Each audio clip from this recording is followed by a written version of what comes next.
Saya ingin menyatakan bahwa Anies Baswedan insya Allah Presiden Republik Indonesia setelah Jokowi.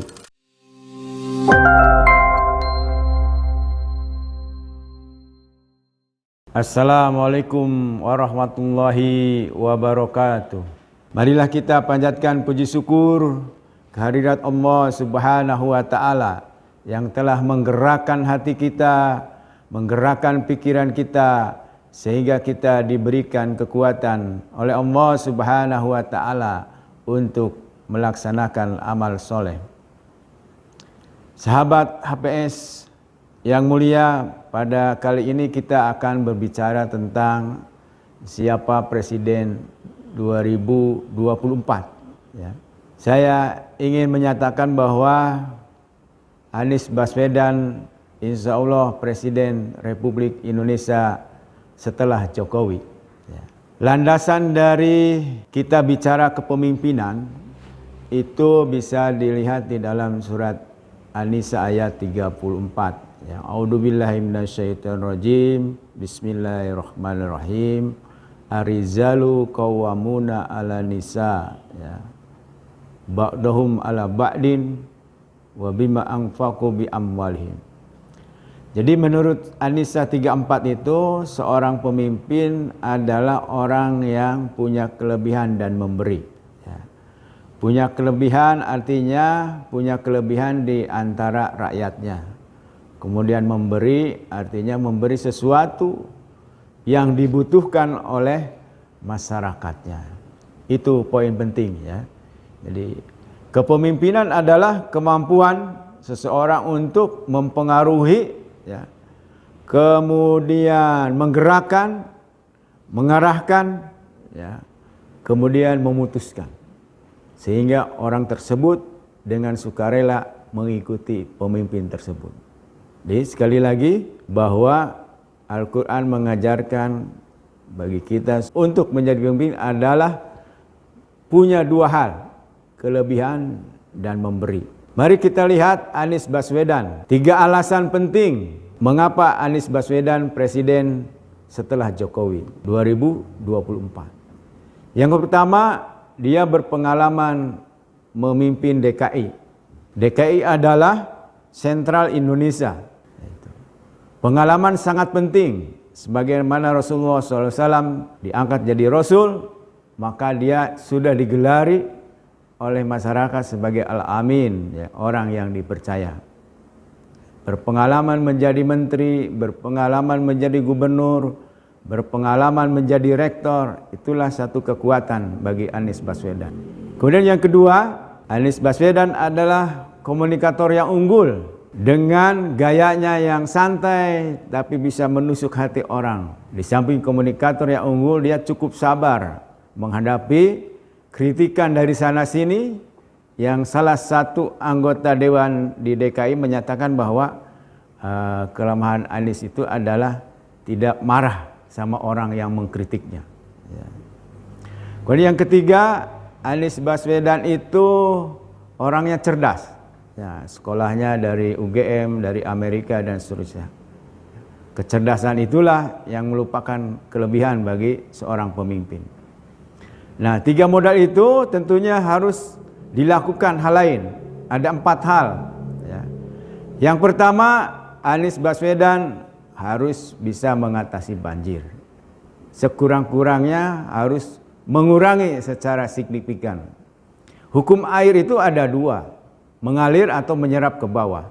Nah, itu yang harus digarap. Ya. Inti daripada hukum air adalah dia akan mengalir ke tempat yang rendah atau menyerap ke dalam. Oleh karena itu, saran yang bisa diajukan adalah bagaimana dia membuat danau-danau ya, di ibu kota sebagai serapan. Ya. Kemudian saluran-saluran dilancarkan. Itu satu hal yang harus dilakukan ketika Anies Baswedan ingin jadi presiden 2024. Kemudian yang kedua, mengatasi macet. Nah, ini macet merupakan masalah besar bagi DKI. Bagaimana caranya? Di antaranya adalah mengurangi fungsi-fungsi Jakarta, ya, mengurangi fungsi-fungsi kehidupan. Di antaranya misalnya ada fungsi yang harus dipindahkan dari DKI Jakarta, ya. Kemudian mengeluarkan, ya, memindahkan, bukan mengeluarkan, yang lebih tepat adalah perguruan tinggi yang ada di DKI di Jakarta. Oleh karena itu fungsinya akan berkurang. Kemudian SMP dan SMA itu diasramakan, tidak bolak-balik setiap hari, sehingga insya Allah mengurangi kemacetan, ya, lalu lintas. Jadi seperti pesantren, seperti asrama itu sangat efektif untuk mengurangi kemacetan. Kemudian yang ketiga, Anies Baswedan harus berpasangan dengan nasionalis. Peta politik Indonesia kita lihat bisa di Panitia 9. Ya, Panitia 9 itu 4 orang tokoh Islam, ya, kemudian 5 orang itu nasionalis. Nah, kalau kita hitung 4/9 itu 44%. Itu sampai sekarang masih, ya, komposisi itu. Jadi memang komposisi nasionalis dan Islam itu lebih menang nasionalis. Tapi dalam event-event tertentu bisa ditukar, ya. Sebagaimana terjadi ketika pemilihan gubernur DKI Jakarta. Dan kesini juga seperti itu, ya. Kemenangan partai-partai berbasis Islam atau berajas Islam itu sekitar 30%. Karena apa? Karena ada tokoh-tokoh Islam yang masuk ke partai nasionalis seperti Gerindra, Golkar, dan seterusnya. Kemudian yang keempat, harus menguasai suara Jawa Tengah, Jogja, dan Timur. Kalau Jawa Barat sudah dijamin lah.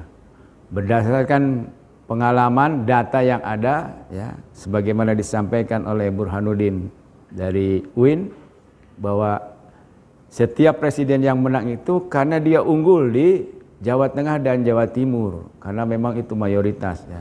Apalagi kalau di seluruh provinsi di Jawa itu sudah 60%. Jadi kembali lagi, ya, 4 hal yang harus dilakukan, kemudian 3 alasan yang dimiliki oleh Anies Baswedan sehingga dia berpotensi besar untuk menjadi presiden. Yang pertama, berpengalaman, kemudian yang kedua komunikator yang unggul, dan yang ketiga cerdas. Itu 3 alasan. Kemudian yang harus dilakukan untuk memperkuat kemenangannya adalah bisa mengatasi banjir, kemudian mengatasi macet, kemudian yang ketiga berpasangan dengan nasionalis. Ya, mungkin kalau mau itu dengan Gubernur Jawa Tengah, ya, tapi mungkin dia mencalonkan juga sebagai presiden. Data menunjukkan bahwa presiden Indonesia dengan wakilnya pasti berpasangan itu, ya. Tidak ada yang tokoh Islam semua, kemudian atau nasionalis semua. Ya, seperti misalnya SBY berpasangan dengan JK itu, JK bisa dianggap sebagai tokoh Islam karena dia dari alumni Himpunan Mahasiswa Islam, ya. Kemudian begitu juga ketika Gus Dur dari tokoh Islam, pasangannya dengan nasionalis, ya. Kemudian Jokowi yang pertama dengan JK, ya, nasionalis dengan Islam. Kemudian hari ini juga Pak Jokowi dengan dari NU, ya, Pak Profesor, ya, dari kalangan NU. Dan jangan lupa Anies Baswedan harus menang dalam pemilu DKI 2022. Barangkali itu yang bisa saya sampaikan. Sasirin, sabenjeren, tisimkuring, nuhunkeun dihapunten, tiluhur sausap rambut, dihandap sausap dampal, nyanggakeun beung teuk-teukeun. Wassalamualaikum warahmatullahi wabarakatuh. Jangan lupa subscribe, like, komen di channel HPS TV.